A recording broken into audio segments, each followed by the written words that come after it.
है, कोई भी घर पे बैठ के लिख सकता है ऐसे खत।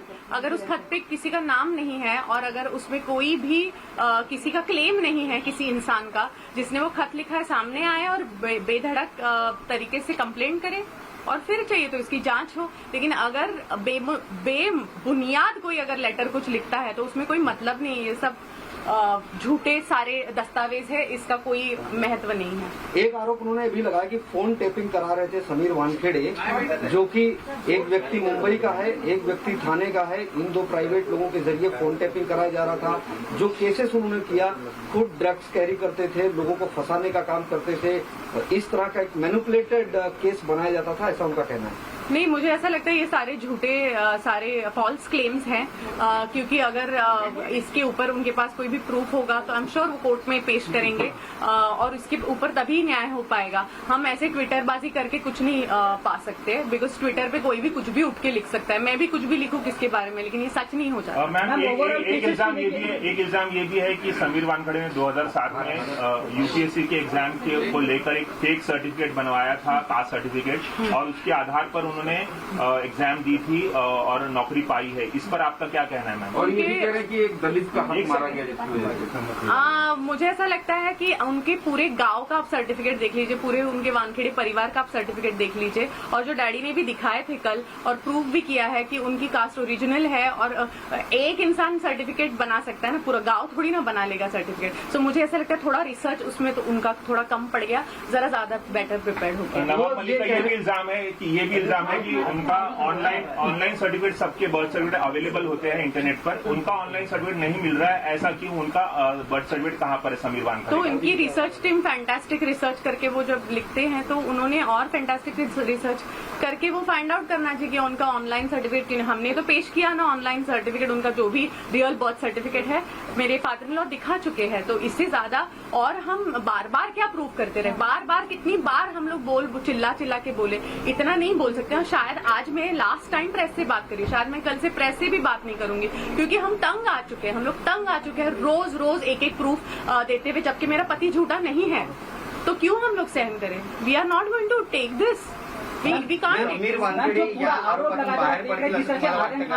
ऑफकोर्स बाहेर पडतील आणि मला असं वाटतं की हे आरोप कोर्टात केलेलेच नाही आहेत, हे ट्विटरवर केलेले आरोप, आणि ट्विटर कोर्ट आहे का? तर नाही आहे। तर तुम्ही कोर्टात जर हे आरोप केले आणि ते सिद्ध झाले तर त्यांना आपण गुन्हेगार मानूया ना। मीडिया ट्रायल कशी काय होऊ शकते एखाद्या माणसाची, आणि एखाद्या अशा माणसाची ज्याचा 15 वर्ष रेकॉर्ड क्लीन अँड क्लिअर आहे, त्याच्यावर तुम्ही हे आरोप लावूच शकत नाही।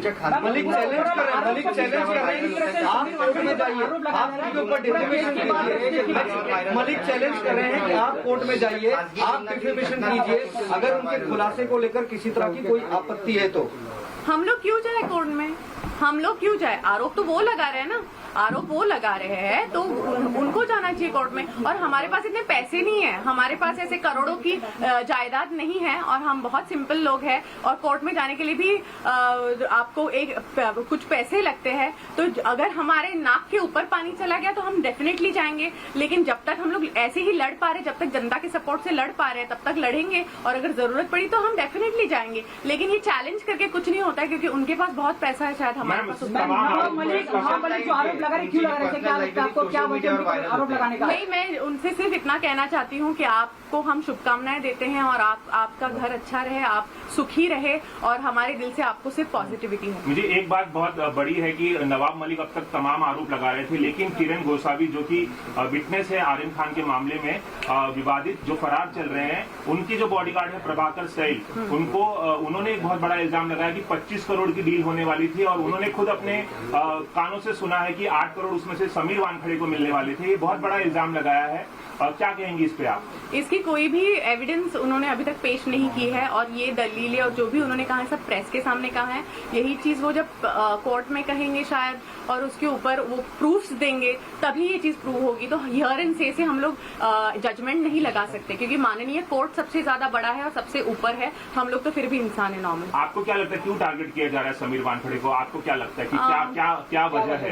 मुझे ऐसा लगता है कि समीर जी के जॉब और उनकी काम करने की शैली से, क्योंकि वो ऑनेस्ट ऑफिसर है, उसे बहुत लोगों को अड़चन होती होगी, बहुत लोग चाहते कि वो कुर्सी से हट जाए और उनका गुजारा चलता रहे, तो शायद इसीलिए वो चाहते हैं कि ये हट जाए और उनकी समीर जी की वजह से उनको तकलीफ ना हो। समीर वानखेडे या सगळ्या आरोपातून बाहेर पडतील का आणि नवाब मलिकांना ते उत्तर देणार आहे?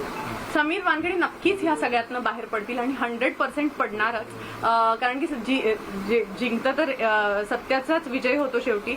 आणि what was your next question? Nawab Malik यांना उत्तर देणार मला वाटतं ते उत्तर तर वेळच देईल. आता टाइम विल शो एव्हरीथिंग. हळूहळू सगळ्या गोष्टी ते अजूनही काय कटकारस्थानं रचतील, अजून काय डॉक्युमेंट्स क्रिएट करून अजून त्यांना कशात गोवायचा तर प्रयत्न नक्कीच करणार. आणि समीरजी त्यातून काही वाचणार नाहीयेत, पण त्या गोष्टी सिद्ध करणं हे सगळ्यात मोठी गोष्ट असते आणि ते सिद्ध होणं कठीण आहे, कारण की ते सगळं खोटं आहे. क्या आपको लगता है कि सिर्फ नवाब मलिक, क्या आपको लगता है निश्चित त्रास होतोय, निश्चित त्रास होतो. एक मराठी असल्याचा मला प्रचंड अभिमान आहे आणि मला माझ्याच महाराष्ट्र स्टेटमध्ये कोणीतरी येऊन घाबरवतं, कोणीतरी येऊन धमक्या देतं आणि मला इतर वेगवेगळ्या राज्यांमधनं सपोर्टचे मेसेजेस येतात, महाराष्ट्रातनं पण येतात. पण मला असं वाटतं की मला माझ्या राज्यात घाबरलं नाही पाहिजे आणि मला माझ्या राज्यात सेफ वाटलं पाहिजे आणि मी ह्याचाही स्वागत करते की आपलं महाराष्ट्र स्टेट, सेंट्रल पोलीस हे सगळे मला सिक्योरिटी देतात. आता पण तुम्ही बघितलं तर मेगा गाड़ी वो तमाम झूठे हैं और ये सभी जो आरोप लगाए जा रहे हैं वो बेबुनियाद है. क्रांति वानखेड़े, समीर वानखेड़े की पत्नी, वो कह रही है कि आखिरी बार मैं मीडिया से बात कर रही हूं क्योंकि मैं थक गई हूं सफाई देते देते, क्योंकि ये लोग निष्पक्ष जांच नहीं चाहते, इसीलिए मेरे पति पर इस तरह के बेबुनियाद आरोप लगाए जा रहे हैं. मुझे और मेरे परिवार को, मेरे पति को बदनाम करने की कोशिश चल रही है क्योंकि मेरे पति एक ईमानदार ऑफिसर हैं और अपना काम कर रहे हैं. समीर वानखेड़े की पत्नी क्रांति को आप सुन रहे थे, वो साफ साफ कह रही है कि नवाब मलिक जो भी दस्तावेज पेश कर रहे हैं वो सब कुछ झूठे हैं, बेबुनियाद है और हम ईमानदार लोग हैं, इसीलिए हमें परेशान किया जा रहा है क्योंकि हम साफगोई के साथ मेरे पति इस पूरे मामले की जांच को आगे बढ़ा रहे हैं. इसकी जद में कई बड़े लोग आ रहे हैं, लिहाजा समीर वानखेड़े के पीछे है. मुझे ऐसा लगता है कि उनके पीछे कौन कौन है ये बताने के लिए मैं बहुत छोटी हूँ.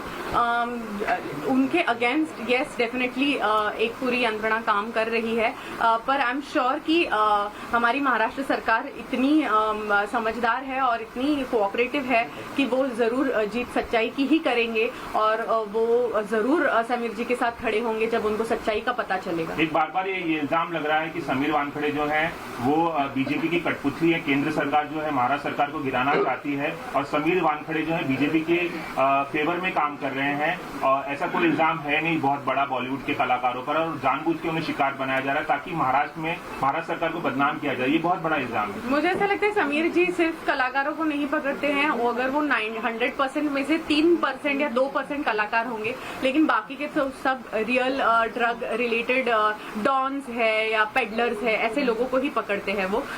तो ये बात तो टोटली खारिज हो जाती है कि वो कोई पर्सनल वेंडेटा निकाल रहे हैं. और एंड आई डोंट थिंक कि कोई भी पॉलिटिकल पार्टी इसका फायदा उठा रही है या कोई भी पॉलिटिकल पार्टी से वो रिलेटेड भी है.